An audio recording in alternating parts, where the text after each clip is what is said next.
ನಮಸ್ತೆ, ನಾನು doctor B L Gowda, ಪಶುವೈದ್ಯಾಧಿಕಾರಿಯಾಗಿ ಪಶು ಚಿಕಿತ್ಸಾಲಯ ಸೀತ್ಕಲ್ನಲ್ಲಿ ಕೆಲಸ ಮಾಡ್ತಾಯಿದ್ದೀನಿ. ಇಲ್ಲಿ ನಾವು ಪ್ರಮುಖವಾಗಿ ಹಿತ್ತಲ ಕೋಳಿ ಸಾಕಾಣಿಕೆ ಬಗ್ಗೆ ಮಾಹಿತಿಯನ್ನು ನೀಡಿದ್ವಿ. ಅದೇ ರೀತಿ ಕೋಳಿಯ ವಿವಿಧ ತಳಿಗಳನ್ನು ನಾವು ಇಲ್ಲಿ ಪ್ರದರ್ಶನಕ್ಕೆ ಇಟ್ಟಿದ್ವಿ. ಅದನ್ನು ನಾವೀಗ ನೋಡೋಣ ಬನ್ನಿ. ಈಗ ಇಲ್ಲಿ ನೋಡಿ, ಇಲ್ಲಿ ಟರ್ಕಿ ಕೋಳಿ ಅಂತ ಇದೆ. ಇದು ನಾರ್ತ್ ಅಮೇರಿಕಾದ ಕೋಳಿ. ಇವುಗಳನ್ನ ಮಾಂಸ ಮತ್ತು ಮೊಟ್ಟೆಗಾಗಿ ನಾವು ಸಾಕ್ತೀವಿ. ಇದು ಸುಮಾರು 3.5ರಿಂದ 4 kg ಹೆಣ್ಣು ಕೋಳಿ ತೂಕ ಬರುತ್ತೆ. ಅದೇ ರೀತಿ ಗಂಡು ಕೋಳಿ 7ರಿಂದ 8 kg ತೂಕ ಬರುತ್ತೆ. ಒಂದು ವರ್ಷಕ್ಕೆ ಸುಮಾರು ಇದು 70ರಿಂದ 100 ಮೊಟ್ಟೆ ಇಡುತ್ತೆ. ನಾನು ಹೇಳಿದಾಗೆ ಹೆಣ್ಣು ಕೋಳಿ ಸುಮಾರು 4ರಿಂದ 7 kgವರೆಗೂ ತೂಕ ಬರುತ್ತೆ. ಅದೇ ರೀತಿ ಗಂಡು ಕೋಳಿ ಒಂದು 7ರಿಂದ 12 kgವರೆಗೂ ತೂಕ ಬರುತ್ತೆ. ಆಮೇಲೆ ಈ ನೆಕ್ಸ್ಟ್ ಇದೆ ನೋಡಿ, ನೇಕೆಡ್ ನೆಕ್ ಅಂತ. ಈ ನೇಕೆಡ್ ನೆಕ್ ಕೋಳಿ ಇದೆಯಲ್ಲ, ಇದರಲ್ಲಿ ನೇಕೆಡ್ ನೆಕ್ ಅಂತ ಯಾಕೆ ಹೇಳ್ತೀವಿ ಅಂತಂದರೆ, ಈ ಕತ್ತತ್ರ ಯಾವುದೇ ರೀತಿ ಪುಕ್ಕಗಳು ಇರೋದಿಲ್ಲ. ಆಮೇಲೆ ಅದು ಪೂರ್ತಿ ನೇಕೆಡ್ ಆಗಿರೋದ್ರಿಂದ ಆ ರೀತಿ ನೇಕೆಡ್ ನೆಕ್ ಅಂತ ಅಂತೀವಿ. ಇನ್ನು ಬೇರೆ ಎಲ್ಲ ಕಡೆ ಅದು ಪುಕ್ಕ ಇರುತ್ತೆ, ಆದರೆ ಕತ್ತತ್ರ ಮಾತ್ರ ಪುಕ್ಕ ಇರೋದಿಲ್ಲ. ಈ ಕೋಳಿ ನೋಡಿ ಕೆಂಪು ಮತ್ತು ಕಪ್ಪು ಬಣ್ಣದಲ್ಲಿರುತ್ತೆ. ಈ ಒಂದು ವಯಸ್ಕವಾದ ಒಂದು ಕೋಳಿ ಏನು ಬರುತ್ತೆ ಅಂದರೆ ಒಂದು ಸುಮಾರು 3.5ರಿಂದ 4 kg ತೂಕ ಬರುತ್ತೆ. ಆಮೇಲೆ ಹೆಣ್ಣು ಕೋಳಿ ಏನೋ ಒಂದು 3 kg ತೂಕ ಬರುತ್ತೆ. ಇದರಿಂದ ನಾವು ಸುಮಾರು 180ರಿಂದ 200 ಮೊಟ್ಟೆಯನ್ನು ವರ್ಷಕ್ಕೆ ಪಡಿತೀವಿ. ಆಮೇಲೆ ಇದು ಆ ಉಷ್ಣತೆಯನ್ನು ಜಾಸ್ತಿ ತಡೆಯುತ್ತೆ. ಮೀನ್ಸು ಈಗ ಬಳ್ಳಾರಿ, ರಾಯಚೂರು ಅಂಥ ಕಡೆ ಎಲ್ಲ ಜಾಸ್ತಿ ಉಷ್ಣತೆ ಇರುತ್ತೆ. ಅಲ್ಲಿ ಈ ತಳಿಯನ್ನು ಸಾಕಿದ್ರೆ ಇದು ಅಲ್ಲಿ ಆದ ವಾತಾವರಣಕ್ಕೆ ಹೊಂದ್ಕೊಳ್ಳುತ್ತೆ. ಯಾಕೆಂದರೆ ಉಷ್ಣತೆಯನ್ನು ತಡೆಯುವಂಥ ಶಕ್ತಿ ಈ ಕೋಳಿಗಿದೆ. ಆಮೇಲೆ ನೆಕ್ಸ್ಟು ಬಂದು ಕಡಕ್ನಾಥ್ ಕೋಳಿ. ಕಡಕ್ನಾಥ್ ಅಂತ ಯಾಕಂತಾರಪ್ಪ ಅಂತಂದರೆ, ಇದು ಮಧ್ಯಪ್ರದೇಶದ ಜಬುವಾ ಜಿಲ್ಲೆಯಿಂದ ಬಂದಂಥ ಕೋಳಿ. ಇದು ಮಾಂಸ ಪೂರ್ತಿ ಎಲ್ಲ ಕಪ್ಪು ಬಣ್ಣದಲ್ಲಿರುತ್ತೆ. ಯಾಕೆ ಅಂದರೆ ಎಕ್ಸಸ್ ಮೆಲನಿನ್ ಇರೋದ್ರಿಂದ ಇದು ಇರುತ್ತೆ. ಇದರಲ್ಲಿ ಕಬ್ಬಿಣದ ಅಂಶ ಜಾಸ್ತಿ ಇರುತ್ತೆ. ಇದರ ಬಣ್ಣ ಪೂರ್ತಿ ಕಪ್ಪಾಗಿರುತ್ತೆ. ಅದಕ್ಕೆ ಇದನ್ನು ಬ್ಲ್ಯಾಕ್ ಗೋಲ್ಡ್ ಅಂತ ಕರೀತಾರೆ. ಸುಮಾರು 90ರಿಂದ 110, 120 ಮೊಟ್ಟೆಗಳನ್ನ ವರ್ಷಕ್ಕೆ ಇದು ಕೊಡುತ್ತೆ. ಆಮೇಲೆ ಗಂಡು ಕೋಳಿ ಸುಮಾರು 4ರಿಂದ 5 ತಿಂಗಳಿಗೆ 1.5ರಿಂದ 2 kg ಬರುತ್ತೆ. ಅದೇ ರೀತಿ ಹೆಣ್ಣು ಕೋಳಿ 1ರಿಂದ 1.5 kg ತೂಕ ಬರುತ್ತೆ. ಅಂದರೆ ಬೇಗ ತೂಕ ಜಾಸ್ತಿ ಬರುತ್ತೆ. ಅಂದರೆ 4ರಿಂದ 5 ಕೋಳಿ. ಈಗ ನಮ್ಮ ಮಾಮೂಲಿ ನಾಟಿ ಕೋಳಿ ಬೇಕು ಅಂದರೆ 6ರಿಂದ 8 ತಿಂಗಳು ಬೇಕು ಇಷ್ಟು ತೂಕ ಬರಬೇಕು ಅಂದರೆ. ಆದರೆ ಈ ಕಡಕ್ನಾಥು ಬೇಗ ತೂಕ ಬರೋದ್ರಿಂದ ಇದನ್ನು ಸಾಕೋದ್ರಿಂದ ಅನುಕೂಲನೂ ಇದೆ. ಆಮೇಲೆ ಇದ್ರ ಮಾಂಸಕ್ಕೆ ಭಾಳ ಬೇಡಿಕೆ ಇದೆ. ಸುಮಾರು 900 ರೂಪಾಯಿ 1 kg ಲೈವ್ ವೆಯ್ಟ್ ಅಂತ ಏನು ಹೇಳ್ತೀವಿ.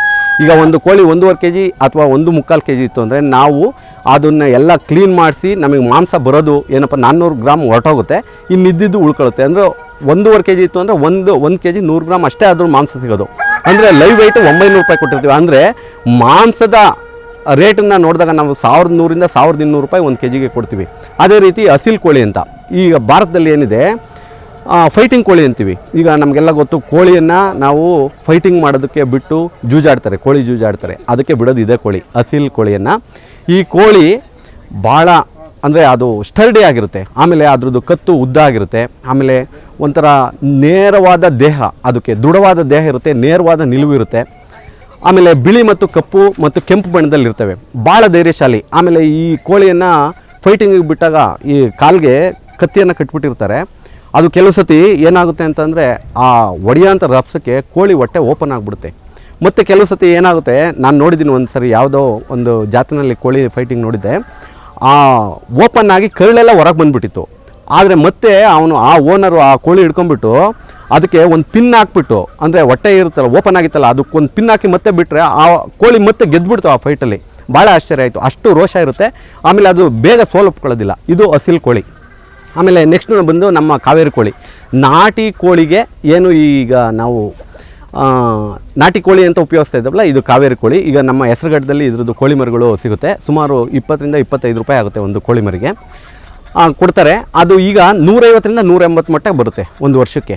ಈಗ ನಮ್ಮ ಮಾಮೂಲಿ ನಾಟಿ ಕೋಳಿ ಆದರೆ 120ರಿಂದ 140 ಮೊಟ್ಟೆ ಅಂತೀವಿ. ಆದರೆ ಕಾವೇರಿ ಕೋಳಿ 150ರಿಂದ 180 ಮೊಟ್ಟೆ ಕೊಡೋದ್ರಿಂದ ಇದರಿಂದ ಮೊಟ್ಟೆಯನ್ನು ನಾವು ಜಾಸ್ತಿ ಪಡಿಬೋದು. ಆಮೇಲೆ ಒಂದು ಗಂಡು ಕೋಳಿ 12 ತಿಂಗಳಿಗೆ ಸುಮಾರು 3 kg ತೂಕ ಬರುತ್ತೆ. ಅದೇ ರೀತಿ ಹೆಣ್ಣು ಕೋಳಿ ಒಂದು 2.5 kg ತೂಕ ಬರುತ್ತೆ. ನೆಕ್ಸ್ಟು ಗಿರಿರಾಜ, ನಿಮಗೆಲ್ಲ ಗೊತ್ತಿರೋದು. ಕಾವೇರಿ ಕೋಳಿಗಿಂತ ಮೊದಲು ಬಂದಿದ್ದು ಗಿರಿರಾಜ ಕೋಳಿ. ನಾಟಿ ಕೋಳಿಗೆ ಆಲ್ಟರ್ನೇಟಿವ್ ಆಗಿ ಬಂದಿದ್ದು ಗಿರಿರಾಜ ಕೋಳಿ.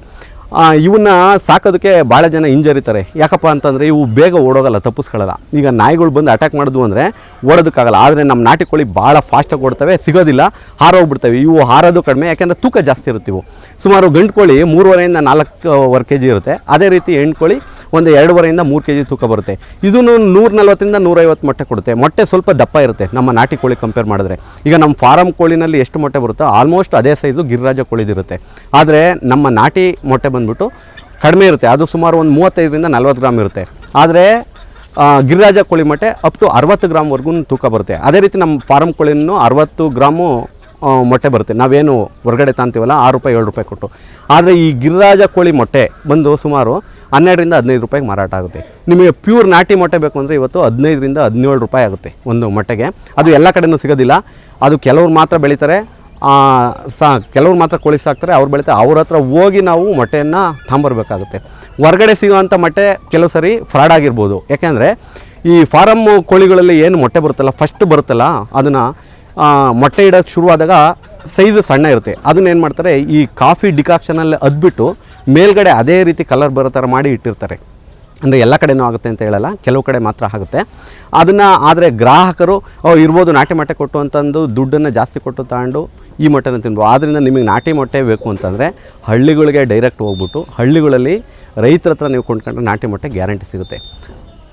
ಇಷ್ಟು. ಆಮೇಲೆ ಈಗ ಇಲ್ಲಿ ಇನ್ನೊಂದು ಗಿನಿ ಕೋಳಿ ಅಂತ ಇದೆ, ಗಿನಿ ಫೋಲ್ ಅಂತೀವಿ ಇದನ್ನು. ಇದು ಆಫ್ರಿಕಾ ಮೂಲದ ಪಕ್ಷಿ. ಇದು ಸುಮಾರು ಹೆಣ್ಣು ಕೋಳಿ 1.5 kgಯಿಂದ 2 kgವರೆಗೂ ಬರುತ್ತೆ. ಗಂಡು ಕೋಳಿನೂ ಅಷ್ಟೇ 1.5 kgಯಿಂದ ಅದು 2 ಕೋಳಿ ಬರುತ್ತೆ. ಅದಕ್ಕೆ ಎಲ್ಲ ಮೇಲೆ ಬಿಳಿ ಬಿಳಿ ಚುಕ್ಕೆಗಳು ಇರ್ತವೆ. ಯೂಶಲಿ ಇದನ್ನು ನಾವು ಇಲ್ಲೆಲ್ಲೂ ತಿನ್ನೋದಿಲ್ಲ, ಬಟ್ ಆದರೆ ಅದನ್ನು ನಿಜವಾಗ್ಲೂ ತಿನ್ಬೋದು. ಏನು ನಾವು ಕೋಳಿಗಳನ್ನ ಉಪಯೋಗಿಸ್ತೀವಲ್ಲ ಅದೇ ರೀತಿ ಉಪಯೋಗಿಸ್ಕೋಬೋದು.